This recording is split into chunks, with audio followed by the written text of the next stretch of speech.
Уран галын имлэг үзүүлж байна. Сайн байцгаана үзэгчдээ та бүхэнд энэ өдрийн мэнд хүргэж байна. За тэгэхээр лайв гişтэй телевиз 3 гал нэгдсэн имлэгтэй хамтран явуулдаг эмч зөвлөж байна нэвтрүүлэг маань эхлэж байна. Лайв гişтэй телевиз 3 гал нэгдсэн имлэгтэй хамтран явуулдаг эмч зөвлөж байна нэвтрүүлэгт маань өнөөдрийн зочин эмчээр одоо 3 гал нэгдсэн имлэгийн зүрх судасны мэс заслын ахлах зэрэгтэй эмч дөлгөө оролцож байна. Тэгэхээр юуны танд энэ өдрийн мэнд хүргэж байна. Сайн байцгаана уу? Бүгд энэ өдрийн хүргэе. За тэгэхээр бид хоёрын өнөөдрийн ярилцах сэдэв болохоор одоо хөлийн судас өргөсөх өвчний талаарх одоо мэдээллийг манай үзэгчд маань хоёлоо хүргэх байгаа. За өвчний тархалт гэж юу вэ? За өвчний тархалт гэхээс өмнө өвчин ер нь ямар өвчин бэ гэдгээс эхлэв зөвөр баг тийм. За хөлийн судас өргөсөх өвчин гэхээр бид нар яг хөлийн судас өргөсөх гэхээр монголчууд тэгэхээр толгойд нь буухгүй ч магадгүй зөвөр. Хөлийн судас нь өргөссөн хүмүүс маш их байдаг. Дархалт бол өндөртэй. Одоо хөлийн шилбэн дээр нь ингээд арзаагаа судсууд нь өргөсөд хөхрөө ингээд томбоо гараад ирсэн хүмүүс бид нар ингээд одоо бодохоор ингээд нүдэнд харагдаж байгаа. За хөлийн судас өргөсөх өвчин гэдэг маань өөр вены судас юм. Вены судас. Артер вены судас, хураагуур, тараагуур судас гэж мэднэ тийм ээ. За хөлийн вены судас тэгээд доторх даралт нь нэмэгдэхээр өргөснө. За вены судас маань өөр ямар механизмтай байдг вэ гэхээр хөлийн судас доод мөчтийн судас ярьж байгаа учраас энэ судас маань өөрөө дандаа хөлийн давхаанаас дээшээ урсгалтай байдаг. Зүрх рүү зүрх уушг руу одоо цусаа авчиж өгдөг. Ийм хураагуур судас. За дэлхийн татах хүчний дээшээ урсж байгаа учраас судас маань дотроо хавхлагтай байдаг. Хавхлаг буюу клапан гэж монголчууд мэднэ. За хэвийн үед бол одоо хөлийн том булчингуудын агшилтаар одоо вены судас маань өөр агшина гэсэн үг. Тэрээр бол дангаараа бол агшихгүй. Яг тэгвэл зүрх суларж байгаа үед цусаа хураадаг учраас хөлийн том булчингууд одоо бид нар халах эрүүл мэнд сайн гэлээдэг тийм ээ. Тэр бас энэтэй холбоотой. Хөлийн том булчингуудын агшилтаар вены судас маань дээш одоо ер нь бол ингээд пампын механизмаар булчиндаа шахагдаж ингээд агшдаг гэсэн үг. За тэгээд дээшээ урсж байгаа учраас хавхлагтай буцаага доошоо урс одоо доошоогоо цус урсахгүй байх. Зөвхөн нэг тийшээ л урс зүрх хөшг рүүгээ цус аашдаг ийм механизмтай. За тэгээд энэ механизм алдагдахаар одоо хөлийн судас өргөсөх өвчин гэдэг өвчин маань үүсдэг. За тархалтын хувьд гэх юм бол ер нь дэлхийн нийтээр их тархалт өндөртэй. Саяхан би нэг судалгаа уншиж байхад ер нь дэлхийн нийтээр ялангуяа энэ Азийн орнуудад бол бүр 70% хүртэлх хувийн тархалттай гэж үзсэн байл. Өөрөөр хэлбэл 10 хүн тутмын нэг нь 2-оос одоо 70% гэж ярьж байгаа. 10 хүн тутмын бараг 7 нэг өвчнөр өвдснөөч мдээгүй ч юм уу явж идэг ийм өндөр тархалттай. За тэгээ ялангуяа эмэгтэйчүүдэд илүү их өвддөг. Эмэгтэй хүйс байна гэдэг маань өөрөө жирэмслэлт төрүүл тэгэл өсгөтэй хутал янз бүрийн юмнуудаас болоод өөрөө бас нэг шалтгаан болж байгаа. Эрчүүдээс 4 дахин илүү одоо өвчлөлт гэсэн хөлийн судас өргөсөн өвчнөр. Тэгэхээр дархалт бол өндөртэй ийм өвчин байна. За ер нь болохоор тэр өвчин одоо яг ямар юунаас үүсэж байгаа вэ? Одоо ер нь хараад тохор нэлээд жин ихтэй хүн ч гэдэг юм уу те? Тийм хүмүүс ингээд хөлийн судас нөгөө өргөсцсөн ингээд бэрцээсээр харагддаг. Өвчний шалтгаан одоо ер нь юунаас эхэлдэг вэ? Шалтгаан гэхээс илүү эрсдэлт хүчин зүйлүүд гэж байдаг. Одоо шууд тийм юм шалтгаанаас үүснэ гэх хэцүү. Тий. За нэгдүгээр удамшиж болно. Эцэг эхийн айл нэг нь эсвэл эмээ өвгийнх нь айл нэг нь хөлийн судас өргөсдөг байсан ч юм. За хоёрдугаарт биеийн жинтэй бас холбоотой. Хэд одоо тарган хүмүүс ч юм уу. Энэ жингээ илүүдэлтэй хүмүүс бас үүсдэг. За тэгээд насжилт хөгшин настай хүмүүст бас үүсч болно. За гуравдугаар ажил хөдөлмөрийн нөхцөлтэй шууд холбоотой. Ялангуяа тийм зогсоо ажил хийдэг хүмүүст үүсдэг. Яг гэх юм бол ингээл зогсоол байна гэдэг чинь дээшээ уурсдаг цус маань ингээд хөндийн хүчээрээ л ингээл доошоогоо л ингээл даралт үзүүлээд байна гэсэн үг шүү дээ. Тэгэхээр зогсоо ажилтдаг хүмүүст бол одоо миний мэрэгжилч ч гэсэн өөрөө ордог мэдслээ юм шуулагч. Тэгээ хамгийн түрүүнд бол багш нар бол байнгын зогсоо ажил самбарн дээр ингээд зогсдог. Асаараа зогсоо ажил, тоогооч нар, цагдаа нар, цагдаач байж болно, өсчин ч гэдэг юм уу. Ийм хүмүүс одоо илүү өртөх гээд байдаг юм өвчнөд. Тий. За тэгэхээр яг одоо энэ цаг мөчид 3 гал нэгдсэн эмнэлэгтэй хамтран явуулдаг эмч зөвлөж байгаа нэвтрүүлэг та бүхэнд хүрч байгаа. За өнөөдрийн зочин эмчээр одоо 3 гал нэгдсэн эмнэлгийн зүрх судасны мэс заслын ахлах зэрэгтэй эмч дөлгөө оролцож байгаа. За тэгэхээр одоо энэ Вений судасны өргөсөх одоо өвчний тал дээр ярьж байгаа. Тэгэхээр зарим хүмүүс маань одоо дорны аргаар ч юм уу эсвэл нөгөө янз бүрийн тос дүрхэгч байдаг юм уу те эмчилгээд ингээд өөр дор мэд эмчлүүлээд харагддаг. Тий. Тэгэхээр энэ болохоор зөв үү буруу юу гэдэг би бас үзэгчдийн өмнөөс асууя гэж бодож байна. За нэр иймэрхүү юмнууд бас яваад байдаг шүү. Нэг хануур эмчилгээ хийлээ, нэг хорхоо тавилал, эсвэл тос түрхээд ч юм уу. Нэгэнт үүсцэн өвчин гэдэг бол энэ бол одоо янз бүрийн хорхоогоор ч юм уу. Арай засал ч юм уу те. Тос түрхээд арилах боломжгүй. За өвчний үе шатууд гэж байгаа. Одоо энэ дэлгэцэн дээр харуулж байгаа. Өвчин өөрөө эрүүлээсээ ахуулаад эмгэг одоо өвчний хамгийн сүүлийн одоо хүндэрсэн зэрэг хүртэл нэг 5-6 зэрэг байдаг. За 1-2 дугаар зэргийн үед бол бид нэр одоо Spider-Man наалзны тор хэлбэрээр өргөсөх. Одоо тий ингээд харахаар нэг нарны цацраг шиг ингээд нэг жижиг улаан зураас гарцсан байдаг хөлн дээр. За би 2-3 дугаар зэрэг гэхээр яг нүдэнд харагдаад ирдэг, гарт баригдаад ирдэг.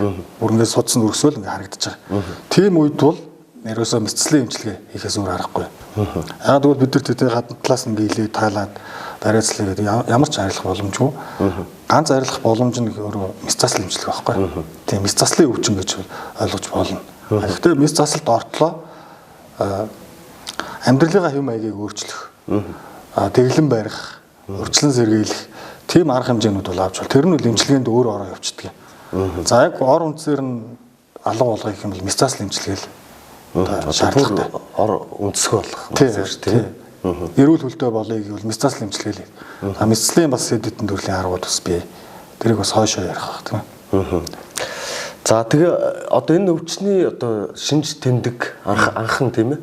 Эсвэл одоо нөгөө шин тэмдэг нь илэрсэн шинж одоо зовир яаж илэрх вэ?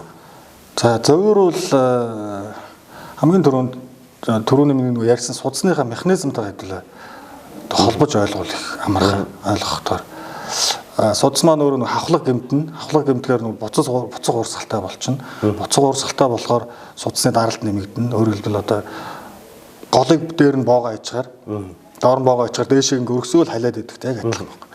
Тэгэл ингээл өргөсөөлт хэлээд байна судас маань. Тэг өргөсөөлт хэлээд хахаар тэнд нөгөө цусны эргэлтгүй болчихсон. Тэрч зүрх рүүгээ яваад буцаал ингээл артериас уцаар тарагдал ингээл явах юм эргэлтгүй болохоор тэн чи халууд өгч эхэлнэ. Нөгөө эргэлтгүй болчихсон. Халуун цус. Халууд өгч эхэлнэ. Тэгээ судас өөрөө тэлээд ирэхээр судасны хажуугаар артерийн судас тэгээд мэдрэлийн судас явчихдаг. Өнгө судасны хажуугаар маш нарийн тийм ялгсан мэдрэлийн судас. Тэрийгэ дараад эхлэхээр одоо нэгдүгürt халууд өгнө. Чинэрнэ судас өргөсөнтэй холбоотой. Халууд өгнө, чинэрнэ. За мэдрэлийн судасаа дарахаар одоо шилбэр гуяар ч юм уу дагаж өвдөнө. Бадаарна. Тэг хөлөө ингээ сойгоод амир юм шиг санагдана. Удаан зогсож чадахгүй. Тэгээд өвчний одоо 4-5 6 дугаар зэрэг рүү аваад ирэх юм бол хаван үүснэ бүр. Энэ бөөрийн хавантай андуурна. 2 дугаар зүрхний хавантай андуурна. Гэтэл бөөрн ирүүл аваад зүрх нь ирүүл аваад хөл нь авнаад ингээд судсын үзгэр хэрэг судс үзвэл тэр судасны гаралтай хаван байж болно. За мөн арьсан дээр нь загтнаад ингээд арьсны эмчт үзүүлээ яваад ингээ майжаад шархлаад байсан чинь тэр харшил биш судасны гаралтай. Судасны одоо энэ зөвхөн энэ судасны гаралтай тийм хөлн дээр шархуусч болдог бүр 5-6 дугаар үе дээр очиж ирэх юм бол. Тэгвэл бүр өндрөх л аюул. Бүр өндрөх юм бол тэр шархад идэхгүй байдаг бас. Үүнээс болоод бүр дараагийн одоо хөлгөө болгочтой юм хүндрэл бас үүсч болно хоор тохиолдол. За тэгэхээр үзэгчд маань бас өнөөдрийн нэвтрүүлгийг сайн сонсож байгаа хаа тийм ээ. Одоо өөрсдөө дур мэдэж имчилгээ хийхээс илүүтэйгээр одоо мэрэгжлийн эмнэлэг дээр нь очиод та бүхэн маань заавар зөвлөгөө аваад тийм ээ. Энэ болохоор зүгээр нөгөө хамнуур төөнөр гэхээс илүү заавал мэд заслын аргаар одоо эмчлэгддэг өвчин болохоор та бүхэн манай 3 гал нэгдсэн эмнэлгийн зүрх судасны мэд заслын ахлах зэрэгтэй эмч төлгөөнөөс та бүхэн манаас мэдээлэл авах боломжтой байгаа. За эмчилгээний зарчим нь ерөөхдөө юу вэ? Тэгээ эмчилгээний зарчим шууд мэс заслынхаасаа илүү урьдчилан сэргийлж болно. Төрөний хэлсэн шалтгаанууд биеийн жин ихтэй бол биеийн жингээ аль болох бууруулахыг хичээнэ. Хөл дээр өгж байгаа ачаалал бууруулах нь шүү дээ. За тэгээд бас юу ордог? Эмэгтэйчүүд төрөл жирэмслэлт. За жирэмслэлтэйг бол бид нар яах ч аргагүй. Хэрвээ жирэмслэлийн үед хөлийн судас өргөсөн бол төрсний дараа гайгүй болчихно. Гэхдээ тэр нэгэнд үүссэн судас дахиад гараад ирдэг. Удаан явах ч юм уу. За тэгээд одоо зогсоо ажил хийдэг хүмүүс одоо амьдралын хэв маяг л өөрчлөл. Ажил төрлөө солиход үнэхээр хэцүү тийм ээ. Тэрко өмсч бол. Эмчилгээний одоо уян даралт тэрко гэж байт. Зөв. Тэр тэрког яах вэ гэхээр судалгаагүй бариу гэсэн үг тийм. Судсыг нөгөө хавхлан гимтсэн судас өргөцсөн судсыг чинь гадналаас нь ингээд шахаад хавхлагын клапны механизмыг сайжруулад өгчтэй. Тэгээ ямар ч байсан өмсөж байгаа одоо өдрийн идэвхтэй ажил хийж байгаа үед өмсчөөд буцаага тайлцахад зогсоо ажил хийдэг хүмүүс бол тэр нөгөө чингэрдэг бадаардаг нь хавнах гад байдаг нь хамаагүй дээрдэн. Тийм. Хагалгаанд ортлоо судасны тэркогоо өмсөд тэр удаан зогсдог мөсдгөө одоо болоод ингээ яах юм бол ингээд одоо өвчнийг хүндрүүлэхгүй улам хүндрүүлэхгүйгээр нэг одоо үе шатанд ингээ бариад яваад иж болдгийг. Тэрнээс бол тэр бол одоо буцаагаад ширгэж алга боломж гэдэг юм өөрөө байж алга болох боломжгүй. Мисал засал хийх нь бол ойлгомжтой. Тэгээ мис засал дээр бол дэлхийн нийтээр одоо нээлттэй мислийг бол хийж байгаа. За энэ бол өвчний бол яг хамгийн том одоо нээлттэй мисл бол яг стандарт эмчилгээ. Араас нь бид тэр лазераар түлдэг.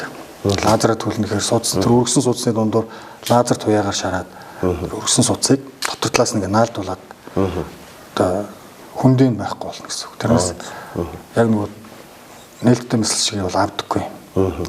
За 3-р нь өндөр давтамжтай долгионоор түлэх гэдэг эмчилгээ. Бид тэр нөгөө илгэний судсыг ингээ шараад түлээд идэг шүү дээ. Яг тэр механизмаар судсыг дотор талаас нь өндөр давтамжтай долгионоор бас түлждэг. Тэгээ хүндийг болгочдөг гэсэн үг.